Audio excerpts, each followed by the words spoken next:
vamos retornar à leitura do capítulo 2. Esse livro, Vinha de Luz, inclusive, logo no início, ele já traz uma mensagem, logo no prefácio, que se chama Brilhe Vossa Luz, porque a gente sabe que nós todos temos que fazer brilhar a nossa luz, onde estivermos, com quem estivermos. Uma colocação interessante, porque Emmanuel até diz assim, meu amigo, no vasto caminho da terra, cada criatura procura o alimento espiritual que lhe corresponde à posição evolutiva. A abelha suga a flor, o abutre reclama despojos, o homem busca emoções, mas ainda mesmo no terreno das emoções, cada espírito exige tipos especiais. Então, que nós possamos nos lembrar sempre das mensagens de Jesus. E vamos até fazer aquela prece que Jesus nos ensinou, para que nós possamos entrar especificamente na lição que é o tema desta tarde. Vê como vives, que é uma mensagem de Emmanuel, e ele logicamente pega como referência uma mensagem, uma narrativa de Lucas, no capítulo 19. E chamando 10 servos seus, deu-lhes 10 minas e disse-lhes, negociai até que eu venha. Então Jesus nos trouxe aquela oração do Senhor. Pai nosso que estás no céu, santificado seja o vosso nome. Venha a nós o vosso reino. Seja feita a vossa vontade, assim na terra como no céu. O pão nosso de cada dia nos dai hoje. Perdoai as nossas dívidas, assim como nós perdoamos aos nossos devedores. E não nos deixeis cairmos em tentações, mas livra-nos, Senhor, de todos os males, de todas as perturbações, porque vosso é o poder e a glória para todos sempre, e que assim seja. Então vamos novamente aqui ler a mensagem de Emmanuel. Com a precisa madureza do raciocínio, compreenderá o homem que toda a sua existência é um grande conjunto de negócios espirituais, e que a vida em si não passa de ato religioso permanente, com vistas aos deveres divinos que nos prendem a Deus. Por enquanto, o mundo apenas exige testemunhos de fé das pessoas indicadas por detentoras de mandato essencialmente religioso. Os católicos romanos rodeiam de exigências os sacerdotes, desvirtuando-lhes o apostolado. Os protestantes, na maioria, atribuem aos ministros evangélicos as obrigações mais completas, do culto. Os espíritas reclamam de doutrinadores, de médiuns, as supremas demonstrações de caridade e pureza. Como se a luz da verdade da nova revelação pudessem constituir exclusivo patrimônio de alguns cérebros falíveis. Urge considerar, porém, que o testemunho cristão no campo transitório da luta humana é dever de todos os homens indistintamente. Cada criatura foi chamada pela providência a determinado setor de trabalho espiritual na Terra. O comerciante, olha só, ele vai agora fazer alguns exemplos. O comerciante está em negócios de suprimento e de fraternidade. Eu vou abaixar aqui para não nos atrapalhar. E de fraternidade. As mães e os pais terrestres foram convocados a negócios de renúncia, exemplificação e devotamento. O carpinteiro está fabricando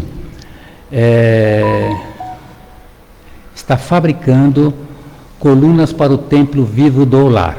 O cientista vive fornecendo equações de progresso que melhorem o bem-estar do mundo. O cozinheiro trabalha para alimentar o operário e o sábio. Todos os homens, Todos os homens vivem na obra de Deus, valendo-se dela para alcançarem um dia a grandeza divina. Usufrutuários usufrutuários do patrimônio que pertence ao Pai encontram-se no campo das oportunidades, negociando com os valores do Senhor. Em razão dessa verdade, meu amigo, vê o que fazes e não te esqueças. Não te esqueças de subordinar teus desejos,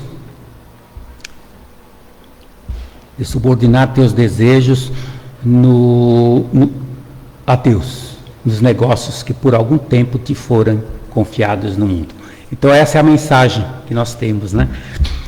E é claro que se a gente for analisar a colocação logo no início, a referência que Emmanuel colocou, ele fala das 10 minas.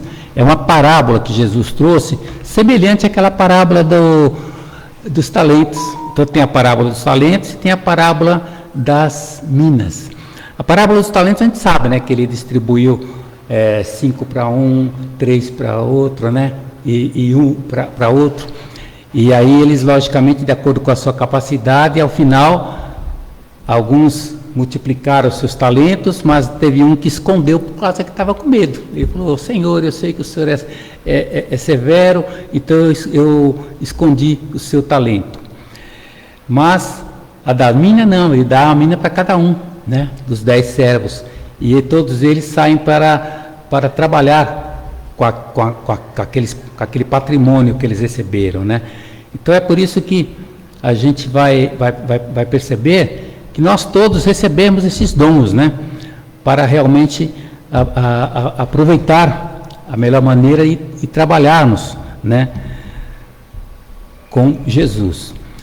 Mas é difícil, né, a gente perceber isso, porque na realidade a maioria de nós assim parece aquele servo preguiçoso que esconde os seus talentos e acaba não fazendo o melhor, né? Então é por isso que eu estava pensando em falar primeiro das minas e dos talentos, para a gente de alguma forma se situar nesse contexto, né? Porque a mensagem que ele nos fala é justamente para a gente aproveitar os talentos que nós temos e agir da melhor maneira que pudermos, né? Então eu trouxe até aqui a mensagem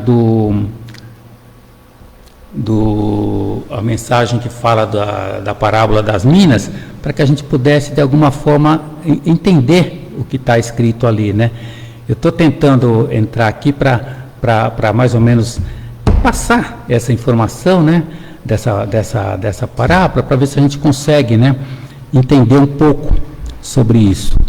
Então diz assim, naquela parábola, né, ele fala que é que eu não tenho aqui o livro também, mas diz assim, deixa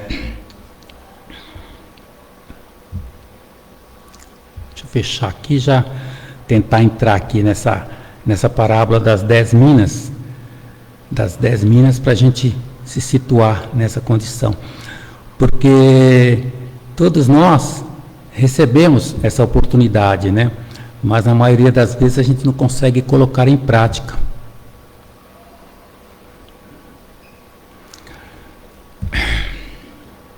E eu não consigo abrir. Está pedindo aqui para mim entrar no Office 365 aqui pelo celular. Porque eu coloquei aqui, mas ele não gravou, ou não veio, ou como está sem internet, ele não aceitou. Então vamos lá. Vê como fazes.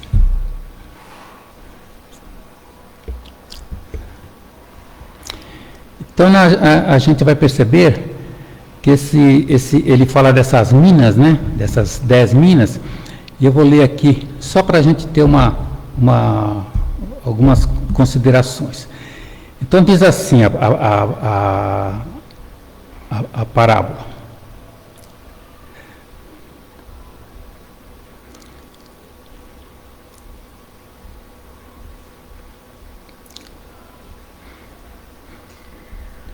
Vamos lá. A parábola diz assim, A parábola das 10 minas, ele dá tarefa e recursos, e se refere a recursos financeiros no mundo. Talento, conceito. Talento era uma medida de peso de prata ou de ouro que variava entre 35 e 45 quilos, dependendo da sua origem. Enquanto a mina era outra medida, equivalente a cerca de 1 quilo ou 100 dracmas ou 100 denários. Pagamento de um trabalhador, né? E esse pagamento ao trabalhador era, todos sabiam, né? Valia por 3 meses.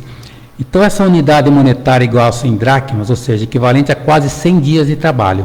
Então na parábola dos 10 talentos, as relações de confiança variavam de acordo com a capacidade, de acordo com a habilidade de cada um. Já na parábola das minas, a gente percebe que ele dá uma para cada um e depois ele retorna, né? Então aconteceu que quando ele voltou, depois de ter tomado o reino, ele disse aos que lhe chamasse aqueles servos, e a quem tinha dado o dinheiro, para saber o que cada um tinha ganho. Veio o primeiro dizendo: Senhor, a tua mina rendeu 10 outras minas. E ele disse: bem está, servo bom, porque foste fiel no mínimo, sobre 10 cidades terás autoridade. Aí veio o segundo dizendo assim: Senhor, a tua mina rendeu 5 minas. Aí a este ele também falou: aqui está a tua mina que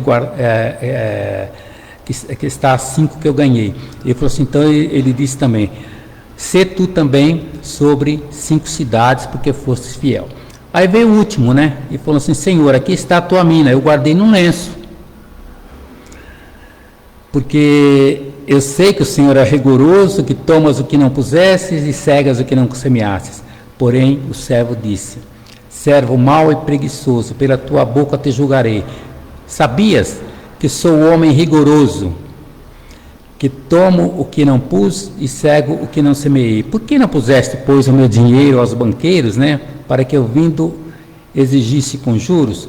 E disse aos que estavam com ele: tirai-lhe a mina e dai ao que tem 10 minas. E disseram eles: Senhor, ele tem 10 minas.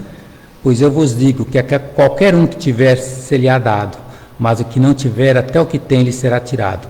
E quanto àqueles meus inimigos que não quiseram que eu reinasse sobre eles, trazei-os aqui.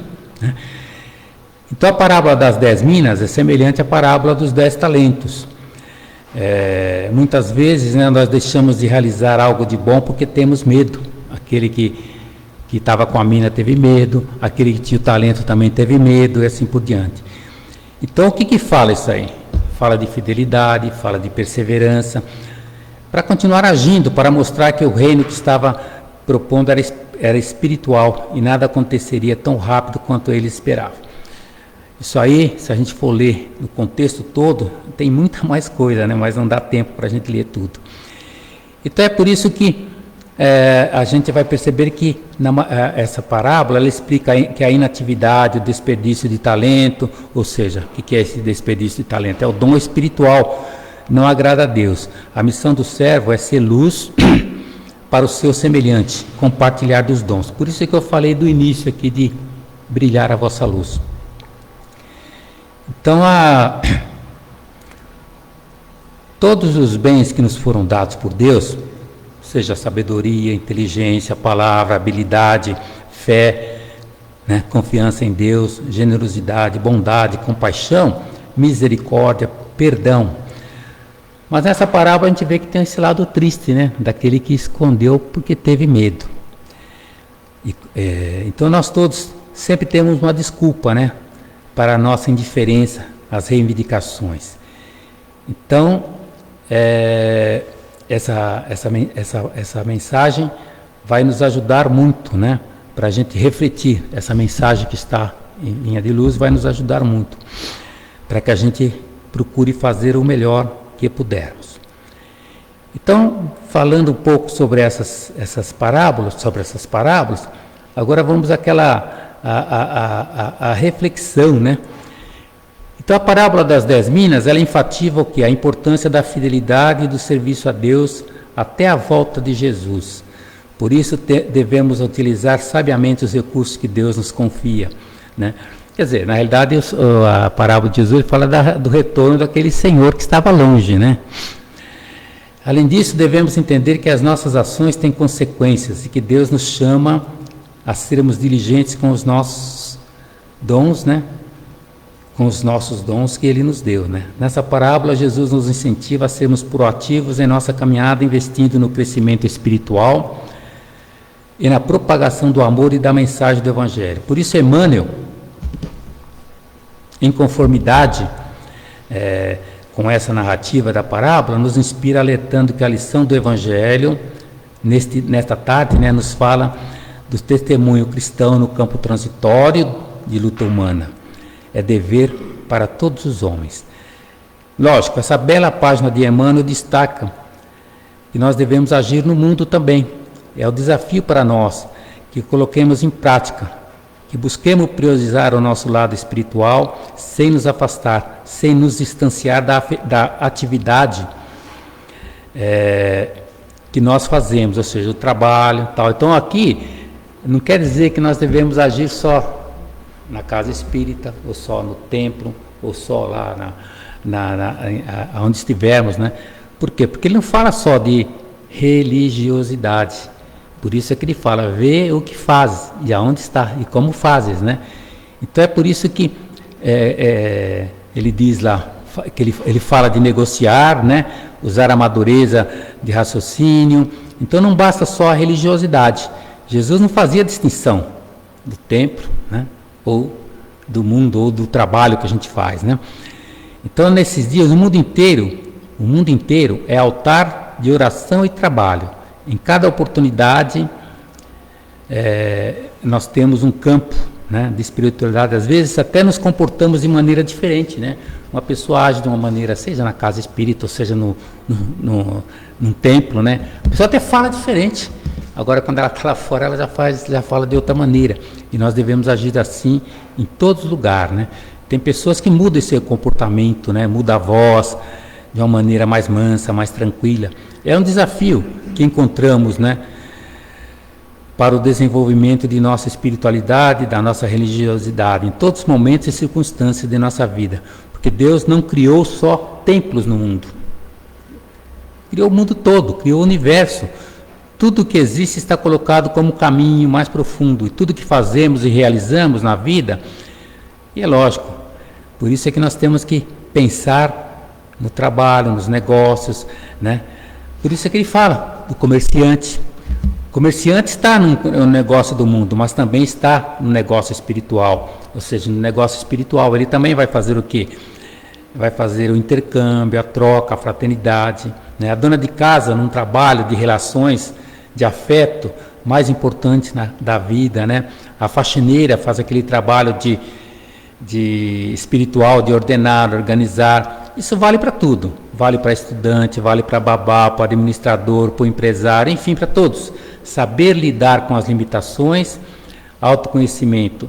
Então nós percebemos que quando estamos em qualquer atividade no mundo, nós estamos diante da oportunidade e da responsabilidade de exercermos como se fosse um serviço religioso no sentido profundo. Estamos diante de uma transcendência. Por isso é que ouvimos que temos que priorizar o nosso lado espiritual em qualquer lugar, mudando assim nossa maneira, né, de nos comportar, interagir e enxergar as pessoas.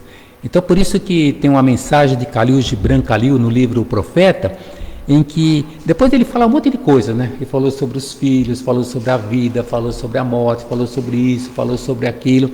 Aí chegou um sacerdote e falou para ele assim: ah, mestre, fala-nos da religião. Aí ele falou assim: mas eu terei falado de alguma outra coisa? Não é? A religião não é todos os nossos atos e toda a nossa reflexão? Ele faz essa pergunta. E que não é nem feito, nem reflexão, mas uma maravilha e surpresa que surgem continuamente na alma, né? Quando as mãos estão talhando a pedra ou manejando o tear? Quem pode separar a sua fé das suas ações ou a sua crença das suas ocupações? Quem pode distribuir na sua frente assim, né? E falar, ó, isso aqui é para Deus, isso aqui é para mim, né? Então, isso é para minha alma, isso é para meu corpo? A gente não pode agir dessa forma, né? Então, todas as vossas horas, diz Khalil Gibran, são asas que batem através do espaço de ser em ser. Vossa vida diária é o vosso templo e a vossa religião. Quando entrardes nela, levai convosco o vosso todo. Então, por isso que eu falei logo no prefácio de brilhar a vossa luz. Aonde estivermos, com quem estivermos, né? Seja no trabalho, seja na religião, né? Na casa espírita, seja num templo, nós devemos justamente fazer isso, né? Então é por isso que, para os companheiros que esperam a vida renovada em Cristo, famintos de claridade eterna, foram escritas a página desse livro, diz Emmanuel, desse livro despretensioso, né? Traduz simplesmente um esforço para que nos integremos no Evangelho, celeiro divino do nosso pão de imortalidade. É apenas convite, diz Emmanuel. Convite ao trabalho santificante. Por isso, né, que nós temos que fazer brilhar a nossa luz aonde estivermos e com quem estivermos. Afinal, Joana de Ângeles, né, a mentora espiritual lá de Edivaldo, ela diz assim que nós somos seres lucigênitos. O que significa seres lucigênitos? São seres nascidos da luz. Então ficou alerta, né, de Emmanuel para nos esclarecer todos os homens que vivem na obra de Deus, valendo-se dela para alcançar um dia a grandeza do Pai, usufrutuários do patrimônio que pertence ao Pai. Então encontramos no campo das oportunidades, muitas oportunidades para crescermos. Então não é só na casa espírita e tal. Por isso que o Chico, ele trouxe uma mensagem quando ele diz assim, cuidado, meu irmão, né? Que a tua conduta pode ser o único evangelho que o teu irmão vai ler. Então, quando ele fala, vê como vives, é como se ele nos alertasse para a gente tomar cuidado com a conduta, com o comportamento. É como Santo Agostinho falou, né? Lá, quando ele leu a questão 919, quando Kardec formulou a questão 99, qual o meio mais prático para a gente evitar o arrastamento ao mal, né? E se transformar? Aí ele fala, um sábio da antiguidade já falou disso, né? Conhece-te a ti mesmo. Mas aí Kardec fala, mas tudo bem, a gente sabe a sabedoria que está escrita nessa forma, mas como é que a gente vai fazer isso? Aí ele falou, fazer o que eu fazia todos os dias, né? Todos os dias eu, ao deitar, eu passava em revista, né, o meu dia. Ou seja, o que ele fazia? Ele estava vendo, estava analisando, né? É o que diz aqui, vê como vives, é analisar tudo, né? Paulo de Tarso dizia, analisai tudo e retende o bem. Então Santo Agostinho também, todo dia ele analisava se tinha feito todo o bem que ele podia ter feito, se tinha feito mal para alguém, e assim todos os dias ele fazia essa revisão, ele observava. Essa mensagem de hoje, a lição 2, vê como vives, é justamente isso, é observar, é analisar tudo aquilo que fazemos, seja dentro da casa espírita, seja fora, no trabalho, como é que nós estamos agindo, como é que está sendo o nosso exemplo. Por isso é que fica aquela mensagem, né? Cuidado, meu irmão, né? Com a tua conduta, porque ela pode ser o único evangelho que o teu irmão vai ler. Então, a gente percebe que essa lição, ela chega para nós, para nos alertar, para que a gente consiga realmente, né, a melhor maneira de nos conduzirmos, né, nessa nossa vida. Então é por isso que eu citei a mensagem que fala Khalil Gibran Khalil, né, para que a gente consiga realmente lembrar, né, que nós não podemos espalhar as coisas assim. Por isso que o próprio Jesus falou, né, como é que nós deveríamos agir, quando ele falou assim, dá a César o que é de César e a Deus o que é de Deus, né, para que a gente consiga realmente lembrar. Aliás, eu citei o Santo Agostinho, né, naquela questão, quando ele fala, na questão 419A, Kardec falou, concebemos toda a sabedoria dessa máxima, mas a dificuldade está, logicamente, está nessa, como conhecer a si mesmo, qual é o meio de conseguir? Aí ele faz aquela explicação, fazer o que eu fazia, todos os dias eu interrogava, né, a minha vida, ao fim da jornada, a minha consciência passava em revista o que eu havia feito e tal, e por aí vai, né? Só que aí, ao final, Kardec faz algumas colocações. E a gente vai perceber que o próprio Santo Agostinho, ele diz assim, ó, nesse conselho, né? Buscando sempre o caminho do bem, né?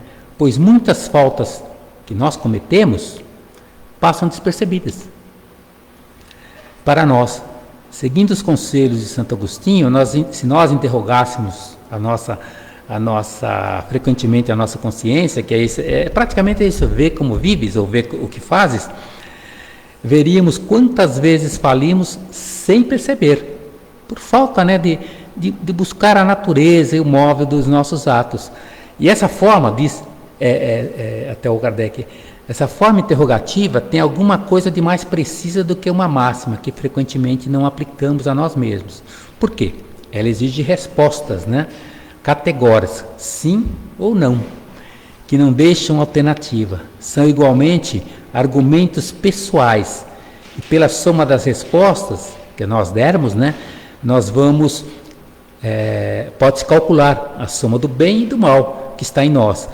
Por isso é que Paulo afirmou, né, que nós devemos observar, analisar tudo e reter o bem. Então ficam assim essas considerações aí, né, sobre essa mensagem. Até eu me lembro de uma mensagem de Maria Dolores, né, quando ela fala que nós todos somos viajores, né, nós todos somos aprendizes, né, e somos viajores no espaço e no tempo, que nós devemos realmente buscar sempre, né, aprender a melhor maneira de nos conduzirmos, né, para estarmos realmente perante Deus. Mas eu vou encerrar porque tem essa mensagem de Maria Dolores em que ela fala assim: viajor, segue o caminho que a fé já proposto. Viajor, segue o caminho que a fé já proposto, né? Só que essa fé que nós temos, ela tem que estar tanto no nosso dia a dia aqui dentro do centro espírita, como lá fora também, para que a gente consiga agir, né, da melhor maneira, né, para que nós consigamos realmente endereçar os nossos passos no caminho que Jesus nos aponta como um caminho de renovação. Então eu me lembrei da mensagem que o próprio Kardec formulou quando ele estava fazendo a preparação do Livro dos Espíritos.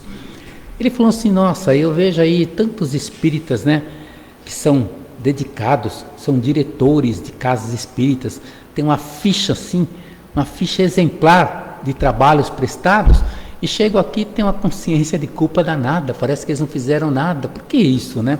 Aí ele falou assim: eu particularmente nutro pelos espíritas um respeito muito grande, por causa justamente da fé raciocinada que eles têm, né? Aí ele pegou e falou assim, que quando o Kardec estava preparando, né, o Livro dos Espíritos, ele ficou sabendo que o grande reformador, né, Martinho Lutero, tinha tido um sonho. E Martinho Lutero contou que ele foi para o céu, viu como as pessoas andavam e tal. Aí ele ficou assim impressionado com aquilo. Aí ele foi dormir também e sonhou que ele estava num local assim que parecia um umbral, né? Era um local assim nevoento, né? E ele ficava escutando as pessoas chorarem, se lastimarem. Ai, meu Deus, eu não deveria ter feito aquilo. Ai, meu Deus, eu devia ter feito aquilo. Meu Deus, me deu outra oportunidade. Todos eles realmente perceberam que eles não tinham feito o que deveriam fazer. Ou seja, não observaram, né? Não viram o que faziam, né? Ou não viram o que não faziam, né? Que é o tema de hoje. E aí Kardec pensou, bom, olhou para o mentor que estava do lado e falou: esses aí devem ser aquelas pessoas que crucificaram Jesus. Ele falou assim: não. Lembre-se, o próprio Jesus falou: Pai, perdoai-os, pois eles não sabem o que fazem.